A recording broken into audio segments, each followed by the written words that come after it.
On July 6, 2012, in a quiet West Virginia apartment complex, a grainy security camera captures 16-year-old Skylar Neese slipping out her bedroom window for what looks like a harmless late-night hangout with her two best friends, not knowing she is walking straight into a premeditated teenage murder plot. By sunrise, Skylar's bed is empty, her phone is silent, and her parents are about to begin a year-long fight against lies, fake tears, and social media betrayal that will expose one of the most chilling friendship murders in modern American true crime history.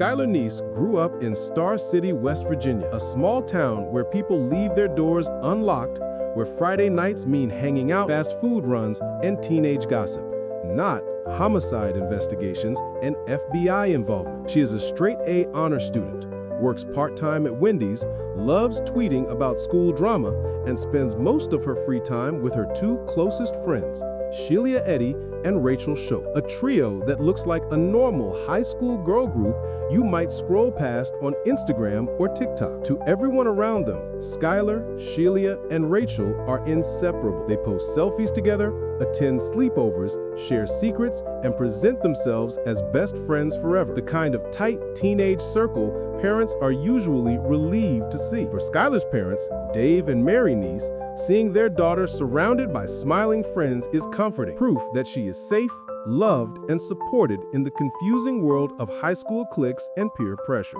But underneath the filtered photos and inside jokes, small cracks are forming. Arguments over boys, jealousy about attention, and a growing pattern where Skylar sometimes feels left out, pushed to the edges of her own friend group. Skylar starts tweeting vague, emotional lines about betrayal, fake people, and secrets, the kind of posts that, at the time, look like ordinary teenage venting, but later read like warning flares from someone who sensed danger and manipulation closing in. On the night of July 5th, 2012, everything feels routine. Skylar works her shift at Wendy's, comes home, chats with her parents, and goes to bed in her Star City apartment with no visible sign that this will be her last night alive. Hours later, at around 12:30 a.m., a neighbor's security camera records a sedan pulling up outside, and Skylar quietly climbs out her bedroom window, crosses the parking lot, and gets into the back seat. A simple, familiar motion that will become the central mystery in a nationwide missing teen case. The next day, when Mary goes to wake Skylar for her shift, the bed is empty, the bedroom window is open, and Skylar's closet is missing a small bag of clothes and her phone charger, just enough to confuse the line between a runaway and an abduction. Her parents contact the police, call friends, and check hospitals, but answers are slippery. No obvious struggle, no note, no clear last seen location, and just a blurry video of a girl willingly getting into a car in the middle of the night. When officers and family members reach out to Sheila and Rachel, the girls claim they did see Skylar, but they insist they dropped her back off near her apartment sometime after midnight and that she simply walked away alive. Their story, delivered with rehearsed calm and practiced sadness, plants an unsettling question at the core of the investigation. If Skylar willingly got into a car with her best friends and they supposedly brought her home, then where did she go and who else could have wanted to hurt her? In the early weeks, the case leans toward the runaway theory, a common angle in American missing teenage investigations.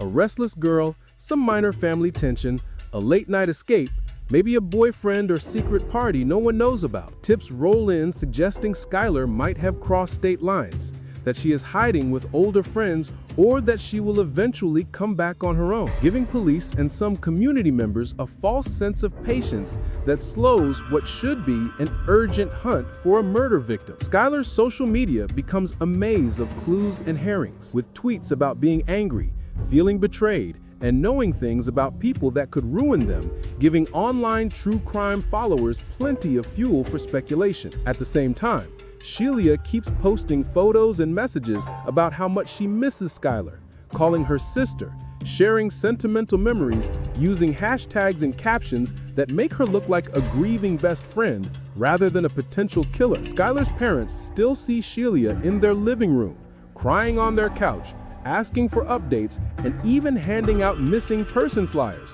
reinforcing the belief that these girls are victims too, not the masterminds behind a pre-planned stabbing. The police also initially lean away from the idea that two seemingly normal teenage girls would lure their friend to a remote area and kill her without any history of violent behavior, making other possibilities, abduction by a stranger, runaway, or trafficking, seem more likely. As weeks turn into months, investigators poll cell phone records, analyze social media, and review surveillance, slowly realizing that the timeline offered by Sheila and Rachel doesn't line up with data from phone towers and the apartment complex video. Yet without a body, without a clear crime scene, and with no obvious pattern of previous violence, the case remains stuck in limbo.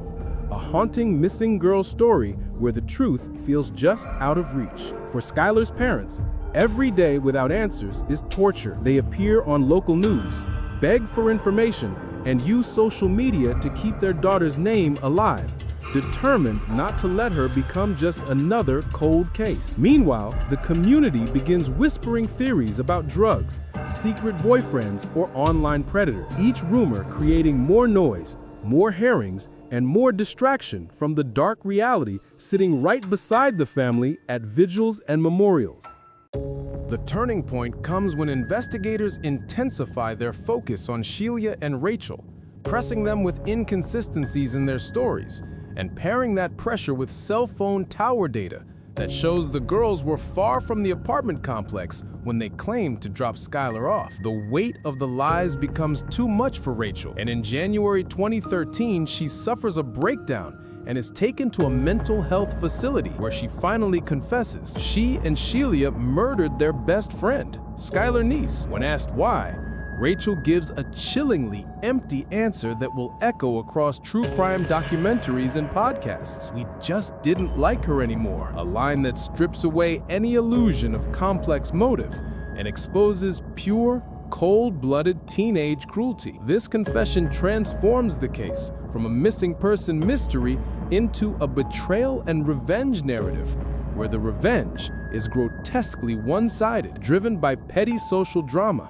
envy, and the desire to cut Skylar out of the friendship in the most permanent way possible. According to Rachel's detailed account, the murder was premeditated. Weeks before that July night, she and Sheila planned to kill Skylar, hid kitchen knives under their clothes, and chose a remote wooded area across the Pennsylvania state line as the perfect dumping ground. On the night of the crime, they picked up Skylar, drove her out on a back road near Brave, Pennsylvania, and convinced her to get out of the car under the pretense of smoking and hanging out, turning a familiar best friend ritual into a calculated ambush. Once Skylar turned her back, the two girls counted quietly, 1, 2, 3, and then attacked, stabbing her more than 50 times with knives they had brought from home, working together to overpower and silence the friend who trusted them. They tried to bury her, but the ground was too hard, so they covered her body with rocks,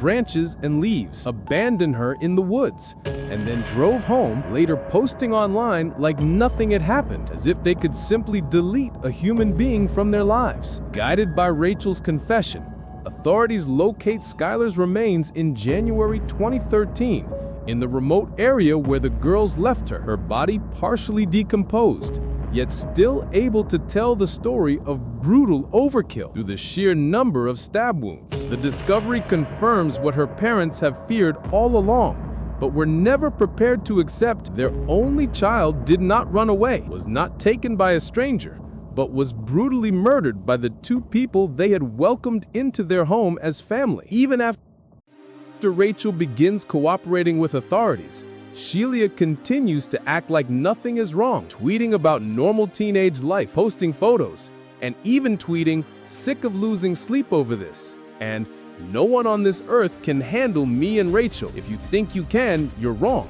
in a way that now reads as taunting. The twist is that for months, the killer of a missing West Virginia girl is openly performing grief online, blending in with other teens on Twitter, while investigators quietly build a murder conspiracy case behind the scenes. In 2013, Rachel enters a plea agreement for second-degree murder in exchange for her cooperation, admitting her role and describing the crime in chilling detail, while Sheila eventually pleads guilty to first-degree murder. In the courtroom, Skylar's parents finally hear, in plain language, how their daughter was lured, surrounded, and stabbed by girls she called her best friends, turning every yearbook photo and social media post into haunting evidence of masked hatred. Rachel Schoaf receives a sentence of 30 years with the possibility of parole, while Sheila Eddy receives life in prison with the possibility of parole after 15 years. Penalties that many true crime followers debate as either too lenient or disturbingly appropriate for teenage killers. These sentences become part of a wider national conversation about juvenile murderers, premeditated violence, and whether age should soften punishment when the crime displays such cold planning and betrayal. For Skylar's parents, revenge does not come through violence. It comes through relentless truth, through refusing to accept the runaway label, and through forcing the world to see what really happened to their daughter despite months of deception. They channel their grief into advocacy, helping push Skylar's Law in West Virginia, which improves the way authorities handle Amber Alerts and missing child reports, ensuring that other families will not face the same delays and doubts they endured. In the end, the story of Skylar Neese is not just a brutal West Virginia murder case. It is a mirror held up to modern American teenage life, where friendships are curated online, secrets are typed in DMs, and envy can grow in the shadows behind smiling photos. So the question left behind is this: if the people in those happy selfies, the ones liked and shared and trusted, can plan a 50-stab ambush in the dark, how well do any of us truly know the friends we let into our cars, our homes, and our hearts?